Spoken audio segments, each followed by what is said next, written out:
बोलो सत्यनारायण भगवान की जय। आज है पूनम और आज हम करेंगे विष्णु भगवान और अपने क्या बोलते हैं लक्ष्मी जी की पूजा। पूनम के दिन इन्हीं दोनों की पूजा होती, विशेषकर इसी का महत्व है। और हम सबसे पहले हमने इनको नवा के बैठा दिया है, लक्ष्मी जी को और विष्णु जी को, और हम इनको तिलक कर देंगे।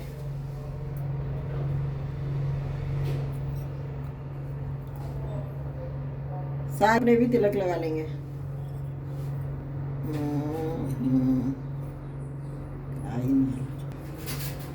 ये हमने तिलक लगा दिया विष्णु जी को और लक्ष्मी जी को, और ये हमने फूल अर्पित कर दिए भगवान जी को। और इनके प्रसाद में जिस चीज़ का ज़्यादा महत्व है वो है ये, जैसे हमने यहाँ पे केले रखे जो विष्णु भगवान के बहुत प्यारे हैं, और ये हमने चरणामृत बनाया है। इसमें हमने दूध, दही, घी, शहद और थोड़ा सा गौमूत्र मिलाया है, क्योंकि चरणामृत बिना गौमूत्र के पूरा नहीं होता है। और ये हमने आटे की पंजीरी सेक के रखी है, जिसमें हमने तुलसी के पत्ते तोड़ तोड़ के डाल रखे हैं। तब चलिए अब हम करेंगे विष्णु भगवान की जो इसके 5 अध्याय है वो पढ़ना स्टार्ट करेंगे। ये देखिए, सत्यनारायण व्रत कथा के अब हम शुरू करेंगे। ये देखिए, इस तरह की हमारे पास किताब है। अब हम इसका पहला अध्याय शुरू करेंगे। ये देखिए, यहाँ से है पहला अध्याय।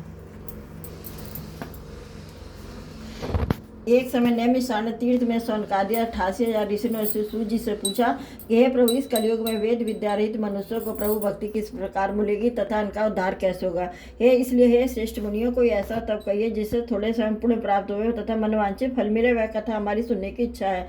सर्वशास्त्र ज्ञाता श्री सूत जी बोले, हे वैष्णव पूज, आप सबने सब प्राणियों के हित की बात पूछिए। अब मैं उस श्रेष्ठ व्रत को आप लोगों से कहूँगा जिस व्रत को नारायण जी ने लक्ष्मी नारायण से पूछा था। और श्री लक्ष्मीपति ने मुनि श्रेष्ठ नारद से कहा था, सो ध्यान से सुनो। एक समय योगी राज नारद जी दूसरों की हित की इच्छा से अनेक लोकों में घूमते मृत लोक में आ पहुंचे। वहां बहुत योनियों में जन्मे प्राय सभी मनुष्य को अपने कर्मों के द्वारा अनेकों दुखों से पीड़ित देकर किसी यत्न के करने से निश्चय ही इनका दुखों का नाश हो सकेगा, ऐसा मन सोचकर विष्णु लोक को गए। वहां श्वेत वर्ण और 4 भुजाओं वाले देवों को, इस नारायण को, जिनके हाथों में शंख चक्र गदा पद्म थे तथा वनमाला पहने हुए थे, देखकर स्तुति करने लगे। हे भगवान, आप अत्यंत शक्ति से संपन्न मन तथा वाणी भी आपको नहीं पा सकती है। आपका आदि मध्य और अंत नहीं है। निर्गुण स्वरूप सृष्टि के कारण, सृष्टि के आदि भूत और भक्तों के दुखों को नष्ट करने वाले आपको मेरा नमस्कार है। नारद जी से इस प्रकार की स्तुति सुनकर विष्णु भगवान बोले, हे मुनिश्रेष्ठ, आपके मन में क्या है और आपका किस काम के लिए आगमन व निसंकोच कहो। फिर नारद मुनि बोले, मृत लोगों सब मनुष्यों को जो अनेक योनि पैदा हुए अपने अपने कर्मों के द्वारा अनेक प्रकार के दुखों से दुखी हो रहे हैं, हे नारद, मुझ पर दया रखते हो तो बतलाइए कि मनुष्य के सब दुख थोड़े ही प्रश्न से कैसे दूर हो सकते हैं। श्री भगवान जी बोले, हे नारद, मनुष्य की भलाई के लिए तूने बहुत अच्छी बात पूछी है। जिस काम से करने से मनुष्य मोह से छूट जाता है वह मैं कहता हूँ सुनो। बहुत पुण्य देने वाला स्वर्ग तथा मृत मनुष्य लोग दोनों में दुर्लभ एक उत्तम व्रत है। आज मैं प्रेम बस होकर तेरे से कहता हूँ, श्री सत्यनारायण जी का व्रत अच्छी तरह विधान पूरा करके तुरंत यहाँ से भोग कर मरने पर मोक्ष को प्राप्त होता है। श्री भगवान के वचन सुनकर नारद मुनि बोले, इस व्रत का क्या फल और क्या विधान और किस दिन यह व्रत किया जाता है और करना चाहे विस्तार से कहो। भगवान बोले, दुख सुख आदि को दूर करने वाला, धन धान्य को बढ़ाने वाला, सौभाग्य तथा संतान को देने वाला, सब स्थानों पर विजयी करने वाला, यह भक्ति और श्रद्धा के साथ किसी भी दिन मनुष्य सत्यनारायण भगवान की शाम के समय ब्राह्मणों और बंधुओं से धर्म पारायण होकर पूजा करे, भक्ति भाव से सवाया ले, नैवेद्य केले का फल, घी, दूध और गेहूं का चूर्ण ले। गेहूं के अभाव में साठी का चूर्ण ले, शक्कर तथा गुड़ ले और सब भक्षण पदार्थ भक्ति के साथ भोजन करे। नृत्य गीत आदि का आचरण कर सत्यनारायण भगवान को स्मरण करते हुए समय व्यतीत कर। इस तरह व्रत करने पर मनुष्य की इच्छा निश्चय ही पूरी होती। विशेषकर कलि काल में भूमि पर मोक्ष का यही सरल उपाय है। इति सत्यनारायण व्रत कथा प्रथम अध्याय समाप्त। बोलो सत्यनारायण भगवान की जय। दूसरा अध्याय सूत जी बोले, हे ऋषि, जिसने पहले समय इस व्रत को किया उसका इतिहास कहता हूँ, ध्यान से सुनो। सुंदर काशीपुरी नगरी में एक अति निर्धन ब्राह्मण रहता। वह भूख और प्यास से बेचैन नीति पृथ्वी पर घूमता था। ब्राह्मणों को प्रेम करने वाले भगवान ने ब्राह्मण को दुखी देखकर बूढ़े ब्राह्मण का रूप धर उसके पास जा आदर के साथ पूछा, विपरीत दुखी हुआ पृथ्वी पर क्यों घूमता है? श्रेष्ठ ब्राह्मण, मुझसे सब कहो, मैं अब सब सुनना चाहता हूँ। ब्राह्मण बोला, मैं निर्धन ब्राह्मण भिक्षा के लिए पृथ्वी पर फिरता है। भगवान, यदि आप इसका उपाय जानते कृपा कर मुझसे कहो। वृद्ध ब्राह्मण बोला, सत्यनारायण भगवान मनवांछित फल देने वाले, इसलिए तो इनका हे ब्राह्मण तो इनका पूजन जिसके करने से मनुष्य सब दुखों से मुक्त होता है। ब्राह्मण को सारा व्रत का विधान बतलाकर बूढ़े ब्राह्मण का रूप धारण करने वाले सत्यनारायण भगवान उनका ध्यान हो। जिस व्रत को वृद्ध ब्राह्मण ने बतला मैं उसको करूंगा। निश्चय करने पर उसे रात में नींद भी नहीं आई और मैं सुबह ही उठा और सत्यनारायण व्रत का निश्चय कर भिक्षा के लिए चला। उस दिन उसको भिक्षा में बहुत दिन मिला। जिसे बंधु बांधव के साथ उससे सत्यनारायण भगवान का व्रत किसके करने से वह ब्राह्मण सब दुखों से छूट करने प्रकार की संपत्ति से युक्त हुआ। उस समय से ब्राह्मण हर महीने व्रत करने लगा। इस तरह सत्यनारायण भगवान के व्रत को जो करेगा सब पापों से छूट कर मोक्ष को प्राप्त होगा। आगे जो पृथ्वी पर सत्यनारायण भगवान का व्रत करेगा मनुष्य सब दुखों से छूट जाएगा। इस तरह नारायण जी ने नारायण का कहा हुआ व्रत तुमसे कहा। हे विप्रभ, आगे और क्या कहूँ। ऋषि बोले, हे मुनीश्वर, संसार इस ब्राह्मण से सुनकर किस किस ने व्रत को किया वह हम सब सुनना चाहते हैं। हम सब सुनना चाहते, इसके लिए हमारे मन में श्रद्धा से। सूत जी बोले, हे मुनियो, जिसने पहले व्रत को किया वह सब सुनो। एक समय ब्राह्मण धन और ऐश्वर्य के अनुसार बंधु बांधव के साथ व्रत करने को तैयार हुआ। उसी समय एक लकड़ी बेचने वाला बूढ़ा आया और वह लकड़ियों को रखकर ब्राह्मण के मकान में गया। पैसों दुखी लकड़हारा उसको व्रत करते देखकर ब्राह्मण को नमस्कार कर कहने लगा, आप ये क्या करें, इसके करने से क्या फल मिलता है, कृपा कर मुझसे कहो। ब्राह्मण ने कहा, सब मनोकामनाओं को पूर्ण करने वाला है सत्यनारायण भगवान का व्रत है। इसकी कृपा से मेरे यहाँ धन दान आदि की वृद्धि हुई है। ब्राह्मण से इस व्रत के बारे में जानकर लकड़हारा बहुत प्रसन्न हुआ। चरणामृत और प्रसाद खाने के बाद अपने घर को गया। लकड़हारे ने मन में इस प्रकार का संकल्प किया कि आज गांव में लकड़ी बेचने से धन मिलेगा, उससे सत्यनारायण देव का उत्तम व्रत करूंगा। यह मैंने विचार कर बूढ़ा लकड़हारा लकड़ी अपने सिर पर रखकर जिस नगर में धनवान लोग रहते थे ऐसे सुंदर नगर में गया। वहाँ उसे उन लकड़ियों के दाम पहले से भी चौगुने मिले। तब वह बूढ़ा लकड़हारा दाम ले आती प्रसन्न होकर पक्के केले की फली, घी, शक्कर, घी, दूध और दही, गेहूं का चूर्ण इत्यादि सत्यनारायण भगवान के व्रत की कुल सामग्रियों को लेकर अपने घर गया। फिर उसने सब अपने भाई बुलाकर विधि के साथ भगवान जी का पूजन और व्रत किया। उस व्रत के प्रभाव से बूढ़ा लकड़हारा धन पुत्र आदि से युक्त और संसार के समस्त भोग कर अंत में वैकुंठ को चला गया। इसी सत्यनारायण व्रत कथा द्वितीय अध्याय 7। बोलो सत्यनारायण भगवान की जय। तीसरा अध्याय। सूत जी बोले, श्रेष्ठ मुनियों, आगे की कथा कहता हूँ सुनो। पहले समूल का बुकनायक का एक बुद्धिमान राजा था। वह सत्यवक्ता जितेंद्रिय था। प्रतिदिन देव स्थान पर जाता तथा गरीबों को धन देकर उनके कष्ट दूर करता था। उसकी पत्नी कमल के समान मुख वाली सती और साध्वी थी। भद्रशिला नदी के तट पर उन दोनों ने सत्यनारायण भगवान का उत्तम व्रत किया। उस समय वहाँ एक साधु वैसा उसके व्यापार के लिए बहुत सा धन था। नाव के किनारे पर ठहरा कर वह राजा के पास गया। राजा को व्रत करते देख विनय के साथ पूछने लगे, या भक्ति युक्त चित्त से आप क्या कर रहे हैं, मेरी सुनने की इच्छा है, यह आप मुझे बताया। राजा बोले, साधु, अपने भांडे साथ पुत्रादि की प्राप्ति के लिए महाशक्तिवान सत्यनारायण भगवान के व्रत पूजन किया जाए। राजा के वचन सुनकर साधु ने आदर के साथ बोले, हे राजन, मुझसे भी इसका विधान कहो, मैं भी आपके कथा अनुसार व्रत को करूंगा। मेरे भी कोई संतान नहीं है, इससे निश्चय ही होगी। राजा के सब विधान सुनकर व्यापार से निवृत्त आने के साथ घर आ गया। साधु ने अपनी स्त्री संतान देने वाले व्रत का समाचार सुनाया और कहा, मेरे जब संतान होगी तब मैं इस व्रत को करूंगा। साधु ने ऐसे वचन अपनी स्त्री लीलावती से कहे। उस दिन उसकी स्त्री लीलावती अपने पति के साथ आनंदित और संसारी धर्म में प्रवृत्त होकर सत्यनारायण भगवान के पास गर्भवती होगी। 10वें महीने में उसने एक सुंदर कन्या को जन्म दिया। दिनों दिन वह इस तरह बढ़ने लगी जैसे शुक्ल पक्ष का चंद्रमा बढ़ता है। कन्या का नाम कलावती रखा गया। जब लीलावती मीठे शब्दों ने पति से कहा कि आपने संकल्प किया था कि भगवान का व्रत करूंगा, अब आप उसे कर। साधु बोले, हे प्रिय, के विवाह पर करूंगा। अपनी पत्नी को आश्वासन दे वह नगर की ओर गया। कलावती पितृगृह में वृद्धि को प्राप्त हो गई। साधु ने नगर में सखियों के साथ अपनी पुत्री को देखा तो तुरंत ही दूध को बुलाकर कहा कि पुत्री के वास्ते कोई शोक भर देखकर लाओ। दूध की आज्ञा पाकर दूध कंचन साधु के आज्ञा पाकर दूध कंचन कर पहुंचा। बड़ी खोज कर और देखभाल कर लड़की के वास्ते सुयोग बड़ी पुत्र ले आए। उस सुयोग लड़के को देखकर साधु ने अपने भाई बंधुओं सहित प्रसन्न चित्त होकर अपनी पुत्री का विवाह उसके साथ कर दिया। किंतु दुर्भाग्य से विवाह के समय व्रत को करना भूल गया। तब श्री भगवान क्रोधित होगा, श्राप दिया कि तुम्हें दारुण दुख प्राप्त होगा। अपने काम में कुशल साधु बनिया अपने जामाता से समुद्र के निकट समीप रतनपुर नगर पहुंचा। वहां दोनों ससुर जवाई चंद्रकेतु राजा के नगर में जा पहुंचे, व्यापार करने लगे। एक रोज भगवान सत्यनारायण की माया से प्रेरित कोई चोर राजा का धन चुराकर शीघ्रतापूर्वक भागा जा रहा था। एक रोज भगवान सत्यनारायण की माया से प्रेरित चोर राजा के धन को चुराकर शीघ्रतापूर्वक भागा जा रहा था, किंतु पीछे से राजा के दूतों को आते देखकर चोर ने घबराकर भागते हुए धन को वहीं रख दिया जहां दोनों ससुर जवाई ठहरे हुए थे, और प्रसन्नता से दौड़ते हुए राजा के समीप जाकर बोले, 2 चोर हम पकड़ कर लाए, देखकर आ गया। राजा की आज्ञा से उनकी कठिन कारावास में डाल दिया और उनका जितना धन और उनका राजधन भी छीना। उसी श्राप से उसकी पत्नी घर पर बहुत दुखी हुई और घर पर जो धन रखा था वो भी चोर चुरा कर ले गए। शारीरिक व मानसिक पीड़ा में भूख और प्यास अति दुखित होने की चिंता में कलावती एक ब्राह्मण के घर गई। वहाँ उसने सत्यनारायण भगवान का व्रत देखा और वहाँ उसने कथा सुनी, प्रसाद ग्रहण कर रात में घर आई। माता ने कलावती से कहा, हे पुत्री, तू अब तक कहाँ रही, वह तेरे मन में क्या है?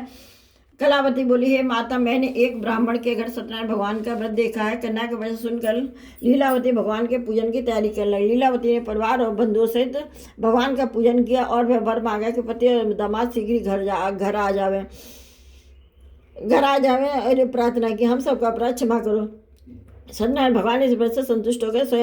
भगवान स्वयं राजचंद्र के हित में सपने दिखाई दिए और कहा कि हे राजन, दोनों बंदी वैसे प्रातः ही छोड़ दो। उनका जो धन तुमने ग्रहण किया वह भी दे दो, नहीं तो मैं तेरा धन राजपुत्रादि से नष्ट कर दूंगा। राजा का ऐसा वचन सुनकर भगवान अंतर ध्यान हो गए। प्रातः काल राजचंद्र के सभा अपना स्वप्न सुनाया, दोनों बड़ी पुत्रों से कैसे मुक्त कर सभा बुलाया।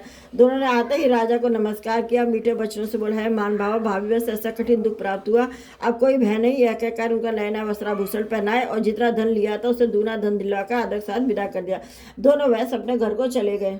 इति सत्यनारायण एक घंटे में इति सत्यनारायण व्रत का तृतीय अध्याय समाप्त। तो बोलो सत्यनारायण भगवान की जय। चौथा अध्याय। सूर्य जी बोले, वैष्णव ने मंगलाचार करके यात्रा आरंभ की, अपने नगर की ओर चला। फिर थोड़ी दूर निकटने पर दंडी वेशधारी सत्यनारायण भगवान ने उससे पूछा, हे साधु, तेरी नाव में क्या है? अभिमानी गुड़ी पुत्र हंसता बोले, दंडी, आप ऐसा क्यों पूछते? क्या धन लेने की इच्छा? मेरे नाम में तो बेलपत्ती आदि भरे हुए हैं। वैसे कठोर वचन सुनकर भगवान ने कहा, तुम्हारा वचन सत्य हो। ऐसा करके वहां से दूर जाकर बैठ गए। और दंडी के जाने वैसे नित्रिक्रिया करने के बाद नाक को छूट देखा तो चंबे का नाम बेलपत्तिया देखकर मूर्छित होकर जमीन पर गिर पड़ा। मूर्छा खुलने पर बहुत शोक प्रकट कर लेता। उसका दामाद बोला, आप शोक ना करे, दंडी का श्राप है, अतः हमें उनकी शरण में चलना चाहिए, तभी हमारी मनोकामना पूर्ण होगी। दामाद के वचन सुनकर वह दंडी के पास जा पहुंचा, अत्यंत भक्तिभाव से नमस्कार करके बोला, मैंने जो आपसे सत्य वचन कहे थे उसका क्षमा करो। ऐसा कहकर मान शोकातुर होकर होने लगा। तब दंडी भगवान बोले, हे बड़ी पुत्र, मेरी आज्ञा से तुम्हें बार बार दुख प्राप्त हुआ, तू मेरी पूजा से विमुख हुआ है।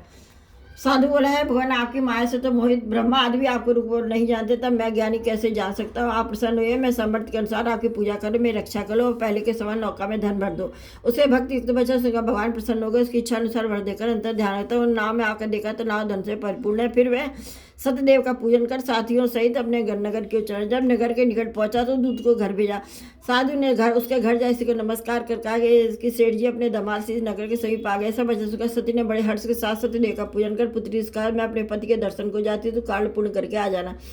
माता से करके वचन सुनकर कलावती प्रसाद छोड़कर पति के पास गई। प्रसाद की अवज्ञा के कारण सत्यदेव ने रुष्ट होकर उसके पति को सहित नाव में पानी में डुबो दिया। कलावती ने पति को न देखकर रोती जमीन पर गिर गई। इस तरह नौका डूबा देखा तथा कन्या को रोता देखकर साधु दुखित बोला, मुझसे या मेरे पर जो भूल हुई, इसे क्षमा करो। उसके दीन वचन सुनकर सत्यदेव प्रसन्न हो गया। आकाशवाणी हुई, यह साधु, तेरी कन्या मेरे प्रसाद को छोड़कर आई, इसलिए इसका पति अदृश्य हुई। यदि यह घर जाकर प्रसाद खाकर लौटे तो इसका पति अवश्य मिलेगा। आकाशवाणी से ऐसा वचन सुनकर कलावती घर पहुंचकर प्रसाद खाए। फिर उसने आकर पति के दर्शन किए। अब वैष्णव के परिवार के सभी लोग प्रसन्न हो गए। फिर साधु ने बंधु बांधव से सत्यदेव का विधि पूरा पूजन किया। उस दिन से हर पूर्णिमा और संक्रांति को सत्यनारायण भगवान का पूजन करने लगा। व्रत के प्रभाव से आयु पर्यंत इस लोक का सुख भोग कर अंत में वह स्वर्गलोक को चला गया। इस सत्यनारायण व्रत कथा चतुर्थ अध्याय समाप्त। बोलो सत्यनारायण भगवान की जय। पांचवा अध्याय। सूत जी बोले, हे ऋषि, में आगे और भी कथा कहता सुनो। प्रजा पालन में लिंग तुंगध्वज नाम का एक राजा था। उसने भगवान का प्रसाद त्यागकर बहुत दुख पाया था। एक समय वे जाकर वन के पशुओं को मार कर बड़ के पेड़ के नीचे उसने भक्ति भाव से ग्वालों को बांधवों सहित सत्यनारायण जी का पूजन करते देखा। राजा देखकर मानवश वहीं न ही गया और न ही नमस्कार किया। जब ग्वालों ने भगवान का प्रसाद उसका सामने रखा तो वह प्रसाद को त्याग कर अपनी सुंदर नगरी की ओर चला गया। सब कुछ वहां उसने सब कुछ नष्ट पाया तो जान गया कि सब भगवान ने ही किया। तब विश्वास कर ग्वालों के समीप गया और भी पूरा पूजन का प्रसाद का सत्यदेव के पास सब कुछ पहले जैसा हो गया। सुख भोग कर मरने पर स्वर्ग लोक को गया। जो मनु परम दुर्लभ व्रत को करेगा भगवान की कृपा से धन धान्य की प्राप्ति होती है। निर्धन धनी होता, बंदी बंधन से मुक्त होकर निर्भय हो जाता, संतानहीन संतान प्राप्त होती है और सब मनोज पूर्ण होकर अंत वैकुंठ धाम को जाता है। जिन्होंने पहले इस समय में व्रत को किया उसके दूसरे जन्म की कथा कहता हूँ। वृद्ध सतानंद ब्राह्मण का जन्म लेकर मोक्ष को पाया। उनका नाम का राजा दशरथों का वैकुंठ को प्राप्त हुआ। साधु नाम के वैश्य ने मूर्धज बनकर पुत्र को आर्य से चीर मोक्ष को प्राप्त किया। और महाराज तुंगध्वज ने स्वयं भू होकर भगवान के भक्ति युक्त कर्म कर मोक्ष को प्राप्त किया। इति सत्यनारायण व्रत कथा है। पंचमो अध्याय समाप्त। बोलो सत्यनारायण भगवान की। इसके 5 अध्याय समाप्त हो गए हैं। अब हम आरती करेंगे। स्वामी जय लक्ष्मी रमणा सत्यनारायण स्वामी जलपातक हरणा। ओम जय लक्ष्मी रमणा रतन जड़ित सिंहासन अद्भुत छवि राजे। स्वामी अद्भुत छवि राजे। नारद करत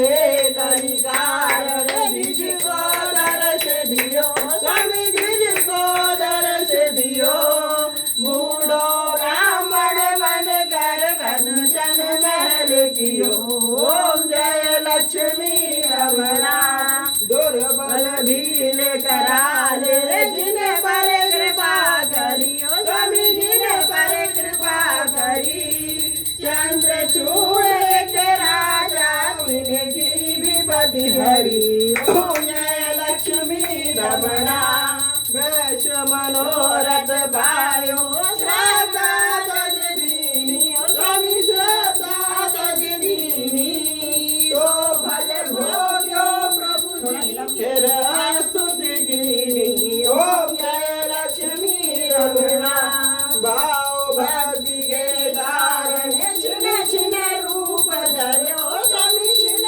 छिन रूप धर्यो श्रद्धा धारण कीनी तिनको काज करो ओम जय लक्ष्मी रमणा वाल वाल संग राजा वन में भक्ति करियो स्वामी वन में भक्ति करी मानवाशित बल पाना दीन दयाल हरि ओम जय लक्ष्मी रमणा शरद प्रसाद सवायो कदली फल मेवा स्वामी कदली फल मेवा धूप दीप तुलसी से राजी सतदेवा ओम जय लक्ष्मी रमणा नारायण जी की आरती जो कोई जन गावे प्रभु प्रेम सहित गावे कहत शर्मा परिवार सुख संपत्ति हम